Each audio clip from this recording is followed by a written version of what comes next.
Confederate Army is readying to launch a wide-ranging assault against Union forces in Virginia. Highly motivated, these men are fighting on their home turf and are ready to die for Southern independence, its traditions, and its rural way of life. Its prosperity is built around a simple crop: cotton. Known as white gold, the South accounts for 2/3 of the world's supply of cotton. It brings extraordinary wealth to the southern states. But it is wealth built on the backs of slaves.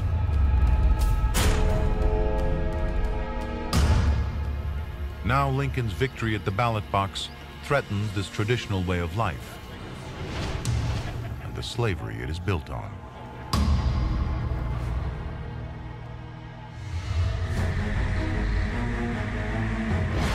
Rather than submit to Northern rule, the South decides to fight.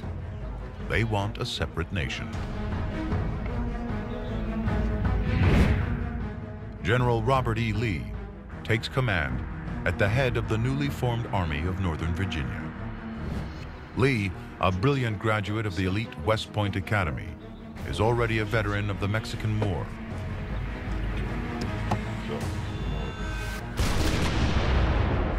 And highly regarded for his effectiveness on the battlefield. Lee could intuit the battlefield in a way that almost resembles Rommel in World War II or Patton. And as a result, he could sort of almost sense where the place would be to take the gamble and where to hit. Manassas, Virginia, 1862. Confederate troops gather ahead of the Second Battle of Bull Run. Lee's forces are heavily outnumbered. But this Virginia woodland is home territory these volunteer troops know like the back of their hand.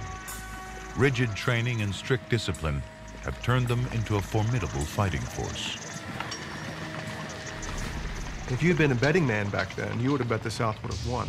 The South only had to hold its territory. The North had to come and take it away. The North had to be the occupying force, which is far harder to do.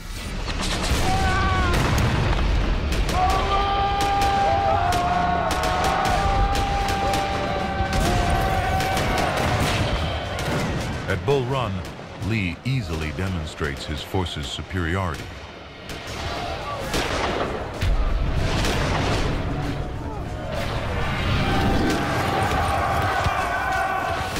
In one engagement lasting just 10 minutes, the Yankee 5th New York Regiment loses more men than any other regiment during the entire Civil War.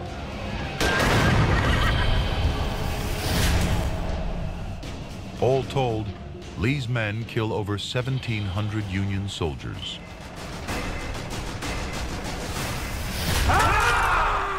Determination and local knowledge give the South their greatest victory in the war to date.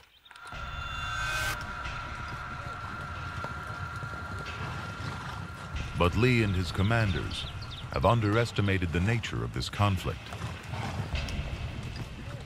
and of their opponent, President Abraham Lincoln. Because Lincoln is fighting a totally new kind of war, and his Southern adversaries just don't get it.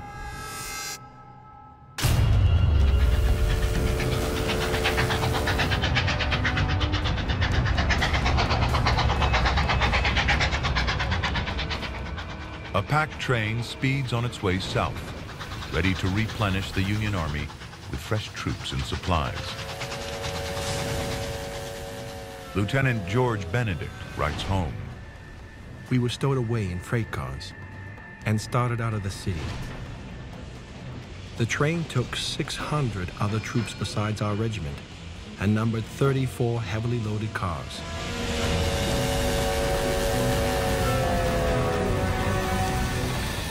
The railroad, one of Lincoln's hidden weapons in this war.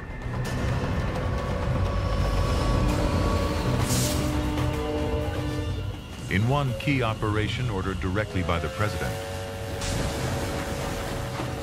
25,000 fresh troops are sent on a 1,200-mile journey to the south.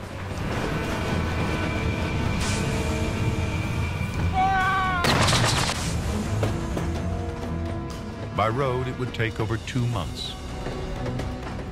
By rail, it will take these men just 7 days.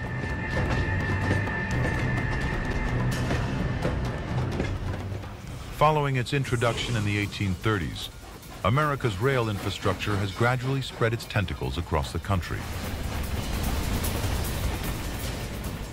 Lincoln realizes it can revolutionize the speed of troop deployments.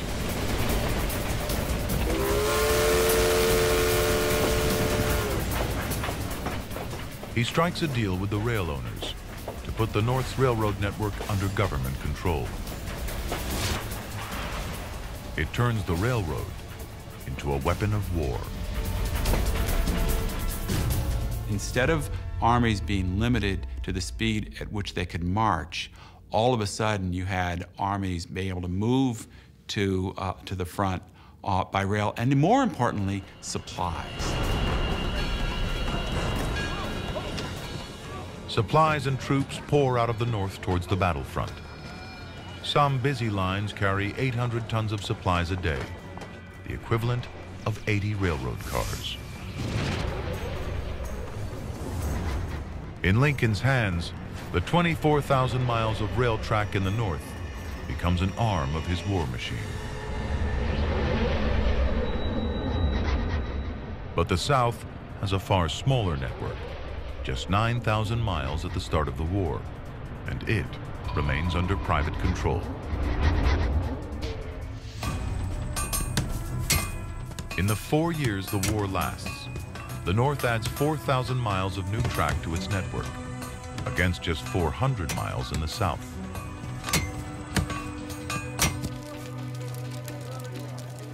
This inability to coordinate rail supplies will prove disastrous for the South. Even though they're just 30 miles from their capital in Richmond, in the winter of 1863, 4 rail links means Southern troops in Virginia starve.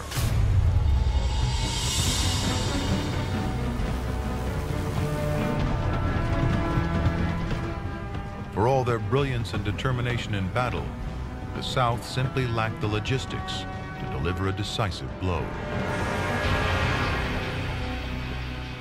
And it isn't simply rail. Lincoln realizes that victory depends on mobilizing the entire industrial might of the North behind the war effort. Production of clothing in the North doubles during the conflict. Pitchfork manufacturers start making swords, while the number of patents doubles in the course of the war. Manufacturing, technology, infrastructure, it will change the face of America. For the first time in history, industry is put behind the war effort. An approach to conflict that America will exploit in the First and Second World Wars.